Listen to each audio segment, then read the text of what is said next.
Hello guys, welcome on my YouTube channel Competeria. Today we are discuss about very important national current affairs. Now we start the lecture. इसमें पहला topic मैं जो discuss करने जा रहा हूँ, बैठक और सम्मेलन। 16वां प्रवासी भारतीय दिवस सम्मेलन। कोरोना महामारी के मद्देनज़र 16वां प्रवासी भारतीय दिवस सम्मेलन 9 जनवरी 2021 को वर्चुअल माध्यम से आयोजित किया गया। इस सम्मेलन का उद्घाटन प्रधानमंत्री नरेंद्र मोदी ने किया। सूरीनाम के राष्ट्रपति महामहिम चंद्रिका प्रसाद संतोखी इस सम्मेलन के मुख्य अतिथि थे। वर्ष 2021 के प्रवासी भारतीय दिवस सम्मेलन की थीम आत्मनिर्भर भारत में योगदान, कंट्रीब्यूटिंग टू आत्मनिर्भर भारत।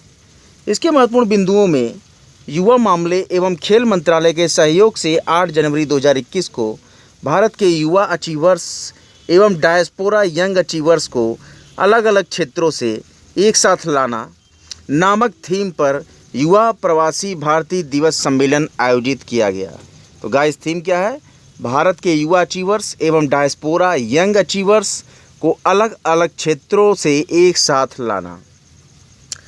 युवा प्रवासी भारतीय दिवस सम्मेलन की विशिष्ट अतिथि न्यूजीलैंड की सामुदायिक और स्वैच्छिक क्षेत्र मंत्री प्रियंका राधाकृष्णन थी। पीबीडी सम्मेलन के अंतर्गत 2 पूर्ण सत्र आयोजित किए गए, जिसमें पहला सत्र था आत्मनिर्भर भारत में डायस्पोरा की भूमिका। डायस्पोरा का मतलब होता है गाइस प्रवासी। जो प्रवासी होते हैं उनको डायस्पोरा बोलते हैं। आत्मनिर्भर भारत में डायस्पोरा की भूमिका। और सेकंड जो सत्र था वो था कोविड पश्चात उत्पन्न चुनौतियों का सामना, स्वास्थ्य, अर्थव्यवस्था, सामाजिक और अंतर्राष्ट्रीय संबंधों का परिदृश्य। पीबीडी सम्मेलन के समापन सत्र में 30 प्रतिष्ठित प्रवासी भारतीयों को प्रवासी भारतीय सम्मान पुरस्कारों से सम्मानित किया गया। यह प्रवासी भारतीयों को दिया जाने वाला सर्वोच्च सम्मान है। भारत के राष्ट्रपति द्वारा प्रदान किए जाने वाला यह पुरस्कार गैर निवासी भारतीयों, भारतीय मूल के व्यक्तियों अथवा एनआरआई या पीआईओ द्वारा स्थापित व संचालित किसी संगठन संस्था को भारत और विदेशी दोनों में उनकी उत्कृष्ट उपलब्धियों के लिए प्रदान किया जाता है। सूरीनाम के राष्ट्रपति चंद्रिका प्रसाद संतोखी, कुराकाओ के प्रधानमंत्री यूजीन रघुनाथ तथा न्यूजीलैंड की मंत्री प्रियंका राधाकृष्णन 29 प्रवासी भारतीयों व संगठनों में शामिल थे जिन्हें प्रवासी भारतीय सम्मान दिया गया। किसको किसको प्रवासी भारतीय सम्मान दिया गया? सूरीनाम के राष्ट्रपति चंद्रिका प्रसाद संतोखी, कुराकाओ जो कि नीदरलैंड में है, इनके प्रधानमंत्री यूजीन रघुनाथ और न्यूजीलैंड की मंत्री प्रियंका राधाकृष्णन।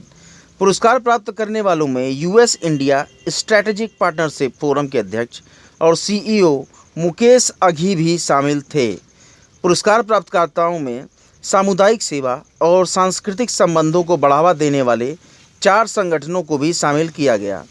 ये 4 संगठन हैं आर्मेनिया का NGO cultural diversity for peaceful future, Fiji का साई प्रेमा फाउंडेशन, नाइजीरिया का भारतीय सांस्कृतिक संघ और न्यूयॉर्क, न्यू जर्सी व कनेक्टिकट का फेडरेशन ऑफ इंडियन एसोसिएशन। प्रवासी भारतीय दिवस सम्मेलन भारतीय विदेश मंत्रालय का प्रमुख कार्यक्रम है तथा यह विदेशों में स्थित भारतीय डायस्पोरा के साथ जुड़ने के लिए एक महत्वपूर्ण मंच प्रदान करता है। 2003 से लेकर 2015 तक यह सम्मेलन प्रतिवर्ष आयोजित किया जाता रहा है। वर्ष 2015 में इसके प्रारूप को संशोधित किया गया और इसके बाद से यह प्रत्येक 2 वर्ष में आयोजित किया जा रहा है। प्रारूप में संशोधन के बाद अब इस सम्मेलन के साथ थीम आधारित पीबीडी सम्मेलनों का भी आयोजन किया जाता है। इसका महत्व क्यों है गाइस? यह सम्मेलन विदेशी भारतीय समुदाय को पारस्परिक रूप से लाभकारी गतिविधियों हेतु अपने पूर्वजों की भूमि के लोगों तथा भारत सरकार के साथ जुड़ने के लिए एक मंच प्रदान करता है।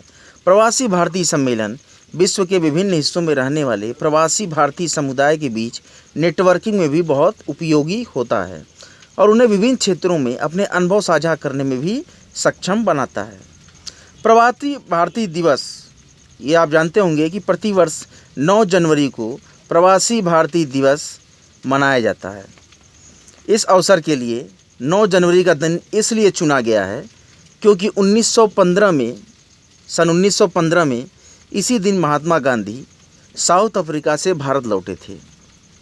अपने आगमन के बाद महात्मा गांधी ने भारत के स्वतंत्रता संग्राम का नेतृत्व किया और भारतीयों के जीवन को हमेशा के लिए बदल दिया।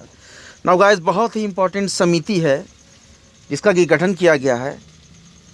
केंद्र सरकार ने हालिया में ही लद्दाख की भाषा, संस्कृति और भूमि की रक्षा के लिए तथा केंद्र शासित प्रदेश के विकास में नागरिकों की भागीदारी सुनिश्चित करने के लिए एक समिति के गठन का निर्णय लिया है, जिसकी अध्यक्षता गृह राज्य मंत्री जी किशन रेड्डी द्वारा की जाएगी तथा इस समिति में लद्दाख स्वायत्त पहाड़ी विकास परिषद, केंद्र सरकार और लद्दाख प्रशासन के प्रतिनिधि शामिल होंगे। 6 जनवरी 2021 को केंद्रीय मंत्री अमित शाह की लद्दाख के 10 सदस्यीय प्रतिनिधिमंडल से मुलाकात के बाद समिति के गठन का निर्णय लिया गया। इस 10 सदस्यीय प्रतिनिधिमंडल ने लद्दाख की विशिष्ट सांस्कृतिक पहचान की रक्षा करने की आवश्यकता को रेखांकित किया है। प्रतिनिधिमंडल ने लद्दाख की भौगोलिक स्थिति और रणनीतिक महत्व, इसके जनसांख्यिकीय परिवर्तनों तथा यहाँ रोजगार के अधिक अवसर पैदा करने की आवश्यकता के बारे में भी चर्चा की है।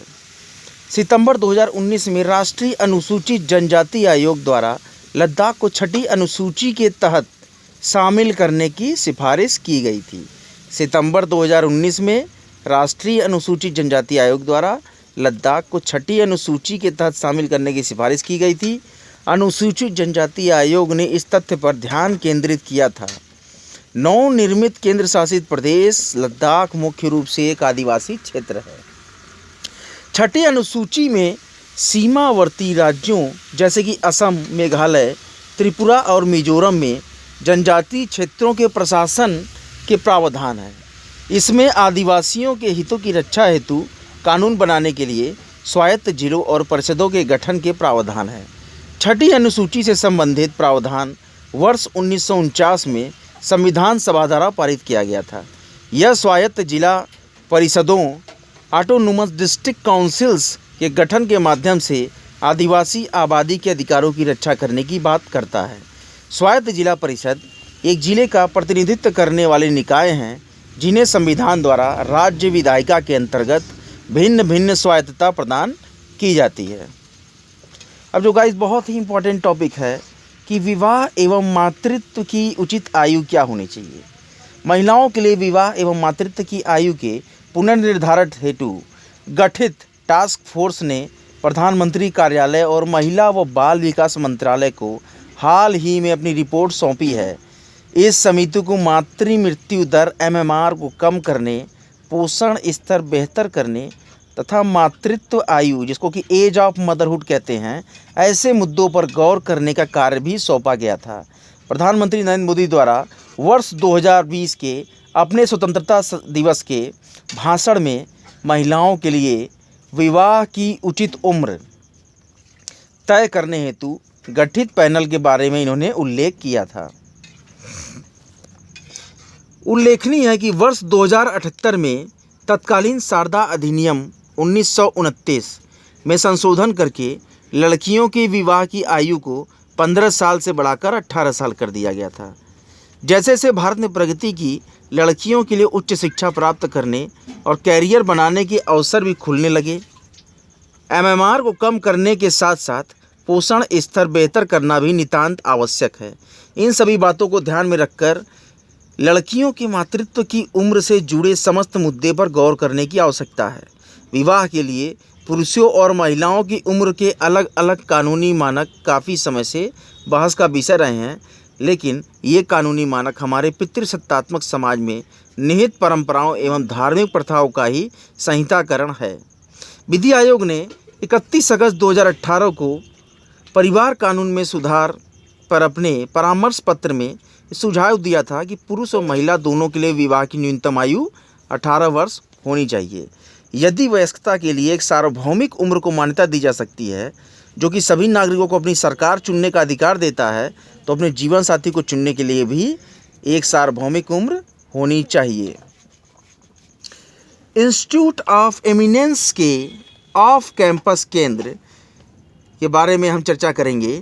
विश्वविद्यालय अनुदान आयोग यूजीसी द्वारा हाल ही में घोषणा की गई है कि भारतीय प्रौद्योगिकी संस्थान तथा भारतीय विज्ञान संस्थान जैसे उत्कृष्ट संस्थान अब देश के बाहर भी अपना कैंपस स्थापित कर सकेंगे। विश्वविद्यालय अनुदान आयोग ने यूजीसी संशोधन विनियम 2021 के तहत इंस्टीट्यूट ऑफ एमिनेंस के लिए अपने नियमन में संशोधन किया है और इसमें खंड शामिल किया है जो ऐसे उत्कृष्ट संस्थानों को विदेश में परिसर स्थापित करने की अनुमति देगा। ये दिशा निर्देश नई राष्ट्रीय शिक्षा नीति NEP के अनुसार जारी किए गए हैं, जिसमें विदेशी विश्वविद्यालयों के भारत में कैंपस स्थापित करने और शीर्ष भारतीय संस्थानों के विदेश में कैंपस स्थापित करने का प्रावधान शामिल किया गया था। इंस्टीट्यूट ऑफ एमिनेंस को 5 वर्षों में अपने मुख्य परिसर के अतिरिक्त अधिकतम 3 केंद्र 3 ऑफ कैंपस सेंटर्स शुरू करने की अनुमति दी जाएगी, लेकिन एक शैक्षणिक वर्ष में वह 1 से अधिक ऑफ कैंपस केंद्र शुरू नहीं कर सकेगा। इंस्टीट्यूट ऑफ एमिनेंस को ऑफ कैंपस केंद्र शुरू करने के पहले 3 मंत्रालयों जिसमें कि शिक्षा, गृह और विदेश मंत्रालय, इनसे अनुमोदन की आवश्यकता होगी। प्रस्तावित ऑफ कैंपस केंद्र में शुरुआत में शिक्षक छात्र अनुपात 1:20 होनी चाहिए, ऐसी संभावना व्यक्त की जा रही है, लेकिन 5 साल बाद यह अनुपात संभवतः 1:10 हो जाएगा। उत्कृष्ट संस्थान योजना शिक्षा मंत्रालय द्वारा वर्ष 2018 में शुरू किया गया था, जिसके तहत 20 संस्थानों जिसमें कि 10 सार्वजनिक और 10 निजी संस्थान का चयन किया जाना था। यह योजना उच्च शैक्षणिक संस्थानों को सशक्त बनाने तथा विश्व स्तरीय शिक्षण व अनुसंधान संस्थान बनाने में उनकी मदद करने के लिए शुरू की गई थी। इससे आम भारतीयों की उच्च गुणवत्ता वाली शिक्षा तक आसान पहुंच सुनिश्चित होगी। इसके उद्देश्य क्या है गाइस? उत्कृष्टता एवं नवाचार में अग्रणी बनाने के लिए एक मजबूत उच्च शिक्षा प्रणाली ये प्रदान करता है। विश्वविद्यालयी शिक्षा प्रणाली में विशिष्ट योगदान देने के लिए विशेषज्ञता वाले क्षेत्रों में संलग्न होता है और आम भारतीयों के लिए उच्च गुणवत्ता वाली शिक्षा की किफ़ायती पहुंच में वृद्धि करता है। उन्नत ज्ञान के सृजन तथा अधिग्रहण के माध्यम से वैश्विक तृतीयक शिक्षा बाजार में प्रतिस्पर्धा करना है। इंस्टीट्यूट ऑफ एमिनेंस के लिए क्या मापदंड तय किए गए हैं? यूजीसी ने निर्धारित मापदंड के आधार पर उत्कृष्ट संस्थानों की सूची की सिफारिश के लिए गोपाल स्वामी की अध्यक्षता में एक उच्चाधिकार प्राप्त विशेषज्ञ समिति EEC का गठन किया था, जिसमें QS वर्ल्ड यूनिवर्सिटी रैंकिंग के तहत शीर्ष 500 में शामिल या राष्ट्रीय संस्थान रैंकिंग फ्रेमवर्क NIRF की शीर्ष 50 रैंकिंग में स्थान प्राप्त करने वाले संस्थान इंस्टीट्यूट ऑफ एमिनेंस के लिए अनुशंसित किए जाएंगे। उच्चाधिकार प्राप्त विशेषज्ञ समिति द्वारा ग्रीनफील्ड इंस्टीट्यूशंस की भी सिफारिश की जा सकती है। ग्रीनफील्ड इंस्टीट्यूशंस ऐसे संस्थान हैं जिन्होंने अभी तक संचालन शुरू नहीं किया है। ग्रीनफील्ड संस्थानों को स्थापित और संचालित करने के लिए 3 वर्ष की अवधि प्रदान की जाती है। National atomic time scale. प्रधानमंत्री नरेंद्र मोदी ने 4 जनवरी 2021 को वीडियो कॉन्फ्रेंसिंग के माध्यम से नेशनल मेट्रोलॉजी कॉन्क्लेव 2021 के उद्घाटन के अवसर पर नेशनल एटॉमिक टाइम स्केल राष्ट्र को समर्पित कर दिया है। नेशनल मेट्रोलॉजी कॉन्क्लेव, इस कॉन्क्लेव का आयोजन नई दिल्ली स्थित वैज्ञानिक एवं औद्योगिक अनुसंधान परिषद राष्ट्रीय भौतिक प्रयोगशाला ने अपने 75वें स्थापना दिवस के अवसर पर किया है। इस कॉन्क्लेव की थीम है metrology for the inclusive growth of the nation. इस कॉन्क्लेव की थीम क्या है? Metrology for the inclusive growth of the nation, ये इसकी थीम थी। एटॉमिक टाइम क्या होता है फ्रेंड्स? परमाणु समय परमाणु घड़ियों द्वारा सृजित समय काल है, जो पहले के खगोलीय मापनों की तुलना में अधिक सटीक रूप से समय प्रस्तुत करता है।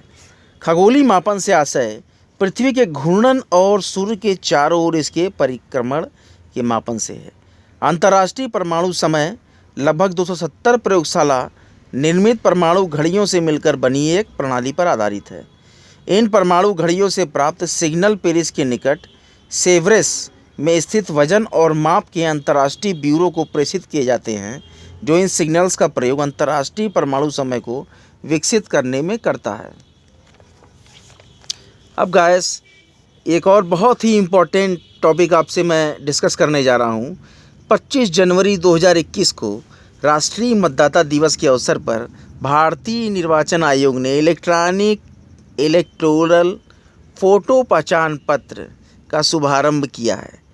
यह मतदाता फ़ोटो पहचान पत्र का डिजिटल इलेक्ट्रॉनिक संस्करण है। चुनाव आयोग के अनुसार भारतीय मतदाता 5 राज्यों असम, केरल, पुडुचेरी, तमिलनाडु और पश्चिम बंगाल के आगामी विधानसभा चुनावों में इस नए डिजिटल वोटर आईडी कार्ड का उपयोग कर सकते हैं। मतदाता फ़ोटो पहचान पत्र का यह गैर संपादन योग्य डिजिटल संस्करण डिजिटल लॉकर जैसी सुविधाओं में सहेज कर रखा जा सकता है और इसे PDF प्रारूप में मुद्रित किया जा सकता है।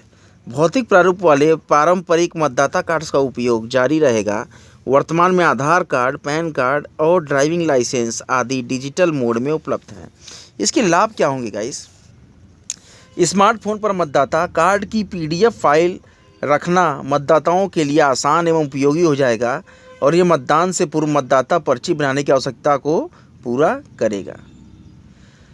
भारतीय निर्वाचन आयोग द्वारा 25 जनवरी 2021 को 11वां राष्ट्रीय मतदाता दिवस national voters day 11th national voters day मनाया गया।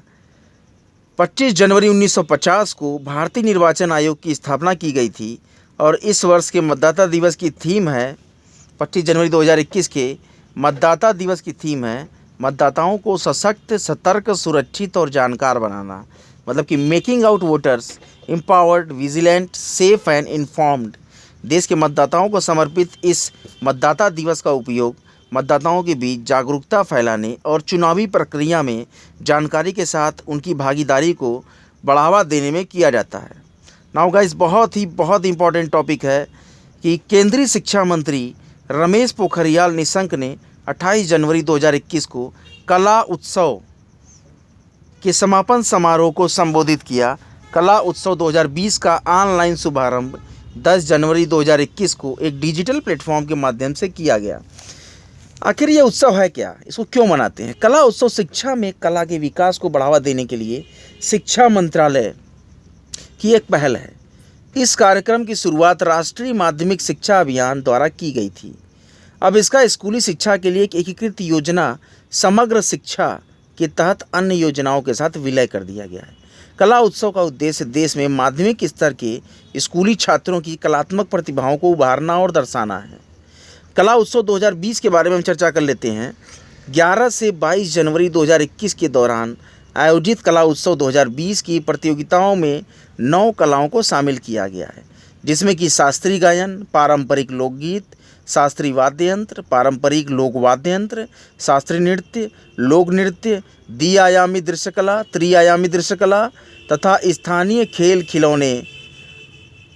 ऑनलाइन कार्यक्रम के रूप में कला उत्सव 2020 का उद्घाटन राष्ट्रीय शैक्षिक अनुसंधान और प्रशिक्षण परिषद NCERT द्वारा एक भारत श्रेष्ठ भारत योजना के तहत किया गया था।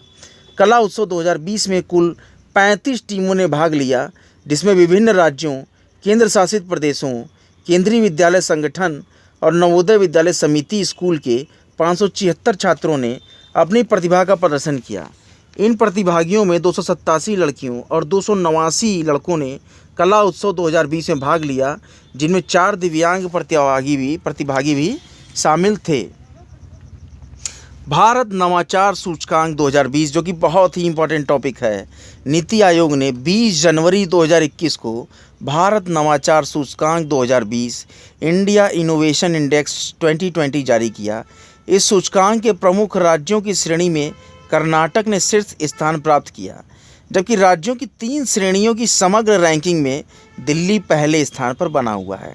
इन सूचकांक में राज्यों और केंद्र शासित प्रदेशों की नवाचार क्षमताओं और प्रदर्शन की जांच की गई है।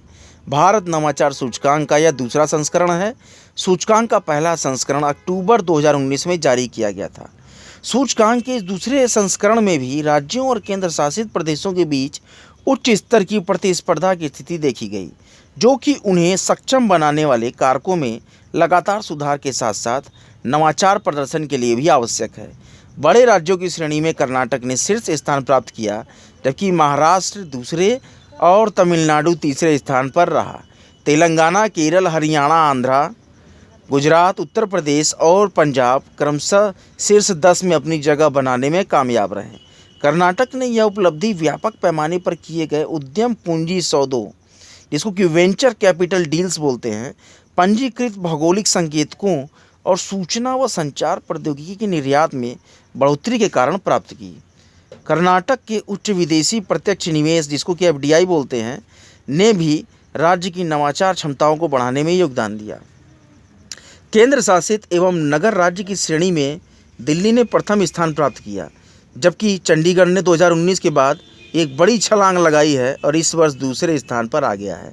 उत्तर पूर्व और पहाड़ी राज्य की श्रेणी के तहत हिमाचल प्रदेश ने इस वर्ष शीर्ष रैंकिंग प्राप्त की है। राज्यों की 3 श्रेणियों समग्र रैंकिंग में भी दिल्ली ने अपनी पहली रैंक बरकरार रखी है। भारतीय राज्यों ने 0 सबसे खराब स्थिति से 100 सर्वश्रेष्ठ स्थिति तक के पैमाने वाले इस नवाचार सूचकांक में 23.4 का औसत स्कोर हासिल किया है। इससे पता चलता है कि भारत के पास नवाचार के क्षेत्र में सुधार की अपार संभावनाएं हैं, लेकिन इस सूचकांक के विभिन्न स्कोर के निर्धारण वाले कारकों का विश्लेषण करके इस परिप्रेक्ष्य में सुधार लाना होगा। भारत नवाचार सूचकांक का उद्देश्य भारतीय राज्यों की नवाचार क्षमता और प्रदर्शन की जांच करना है। यह सूचकांक राज्य और केंद्र शासित प्रदेशों की रैंकिंग नवाचार के उनके सापेक्ष प्रदर्शन के आधार पर रैंक करता है। सूचकांक को नीति आयोग तथा प्रतिस्पर्धात्मक संस्थान इंस्टीट्यूट ऑफ कॉम्पिटिटिवनेस द्वारा संयुक्त रूप से वैश्विक नवाचार सूचकांक की तर्ज पर विकसित किया गया है। सूचकांक 28 भारतीय राज्यों और 9 केंद्र शासित प्रदेशों के नवाचार पारिस्थितिक तंत्र के निरंतर मूल्यांकन के लिए एक व्यापक रूपरेखा प्रदान करता है। भारत नवाचार सूचकांक का प्रयोजन 3 कार्यों को पूरा करना है, जिसमें कि पहला बिंदु है राज्यों और केंद्र शासित प्रदेशों को उनके अंकों के आधार पर रैंक करना।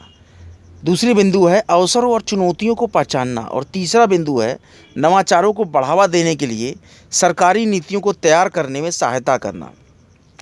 किस आधार पर राज्यों का मूल्यांकन किया जाता है? प्रभावी प्रदर्शन के लिए राज्यों और केंद्र शासित प्रदेशों को 17 बड़े राज्यों, 10 उत्तर पूर्व एवं पहाड़ी राज्यों तथा 9 नगर राज्य एवं केंद्र शासित प्रदेशों में विभाजित किया गया है।